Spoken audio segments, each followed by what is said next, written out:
এই এসব কাজ কে করলো?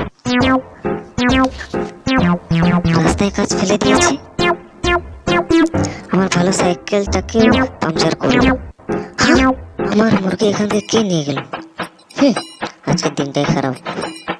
কি হলো চম্পা বোন? দেখো, রাস্তায় কে যেন কাজ ফেলে দিয়েছে, আমার ভালো সাইকেলকে পাংচার করে দিয়েছে।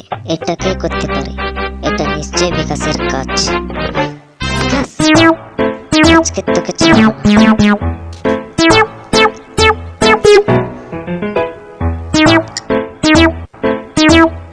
বিকাশ, কোথায় তুই? তোর সাহস কি করে হলো? কি বলছিস? আমি কিছুই বুঝতে পারছি না। আমি ভালোভাবে জানি তুই রাস্তায় কাজ ফেলেছিস। এটার বদলে আমি নেবো। হ্যাঁ, যা, আমি দেখে নেবো।